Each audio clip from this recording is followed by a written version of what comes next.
Hello, boys and girls, and welcome back to Kids on the Living Edge. We have a brand new series called Big and Small, and I am so excited to be learning from the book of Job, from the life of Job in the Bible. You know, I am so excited, but before we jump into our new series, let's say our rules together, okay? Here we go. Love, listen, learn. That's right. So remember, boys and girls, when we love, we listen, and when we listen, we learn, and when we learn, we grow. And who are we going to be like? That's right, we are growing to be like Jesus. That's what we're here for. Well, boys and girls, let's put on those listening ears, those learning eyes, your learning hat, and let's see what's going on with Callie and Callie's world.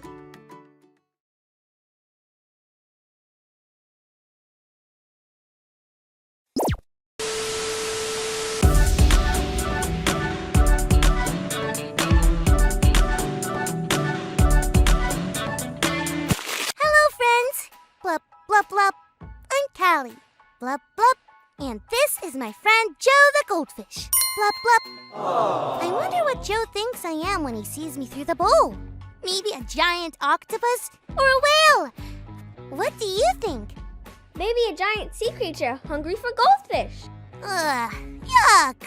I would never hurt you, Joe. Or eat you! Looking at Joe in his little bowl makes me feel really big. But other times, like when I look at the stars or see a firework explode across the sky, I can feel pretty small. Have you ever felt really big or really small? That gives me an idea. Welcome to Biggest and Smallest with Callie. Friends, the biggest fish in the ocean is the whale shark. It's 41 feet long and weighs 21 tons. That's like a bus loaded with kids. That's really big. And the smallest fish in the ocean is the Paedocypress. Oh, like the Play-Doh without the L and then cypress, like the tree. The Paedocypress, which is less than a third of an inch long and weighs barely anything at all. That's smaller than the nail on your pinky finger. Wow, that's really small. That got me thinking. Even though the whale shark is really big, you know what's bigger? The ocean around the whale shark. This is blowing my mind right now. I'd better sit down while we hear a Bible story. It's time for today's Bible story. Our story comes from the book of Job, and it's about a man named, you guessed it, Job. See, Job was a really good guy. I mean, a really good guy. Job was so good that when he offered his gifts to God, which were called sacrifices, he always remembered to offer some for others too, just in case they hadn't done it. That would be like if your mom or dad asked you to clean up your toys and asked your sister to put her clothes away. Then you cleaned up your toys and put your sister's clothes away too.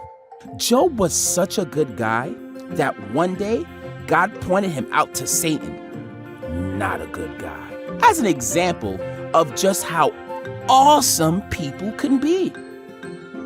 Satan didn't like that at all and decided to test Job to see how awesome he really was. Satan was sure Job only loved God because his life was perfect. What would Job do when really bad things started to happen? First, Job lost all his stuff and his beloved children. Then, Job got really bad sores on his body that were painful and itchy all the time. Job was miserable, but he remained a really good guy. He never said anything against God. Job's own wife told him he should yell at God for this, but he wouldn't do it. Even though Job didn't understand what was going on, he knew God did. He didn't get why all these awful things were happening, but he trusted God. Job knew that to believe in a very big God meant accepting the good and the bad things that come along in his life, which was so small compared to God. And like Job, no matter what we go through, we can find comfort in the fact that we are small, but God is big. That must have been terrible and really scary for Job. I can only imagine he felt pretty alone and maybe pretty small like Joe, my goldfish. But maybe when Joe sees me, he isn't scared because he knows, even though I'm really big to him, that I love him and I want to take care of him. Maybe Job knew the same thing even though he was going through some pretty rough stuff. Today's big idea is we are small, but God is big. Can you say that with me? We are small, but God is big. That reminds me, time to feed Joe. See you next time, friends.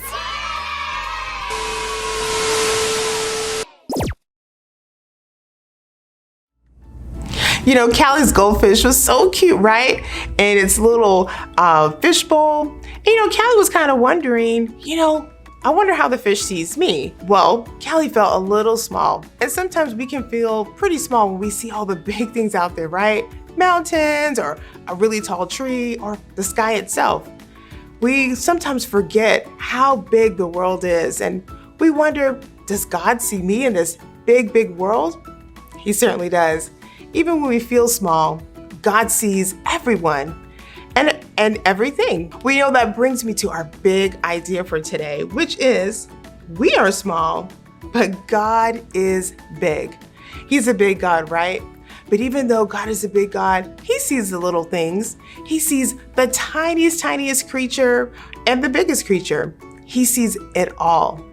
So when you feel small and you feel maybe that God doesn't see you, remember, the Bible says that he sees everything. He sees you and he cares. Well, boys and girls, I'm so excited for this new series, and please come back, all right? Don't be a stranger. It's so awesome to talk about Jesus with you every week. All right, I'll see you soon. Bye-bye.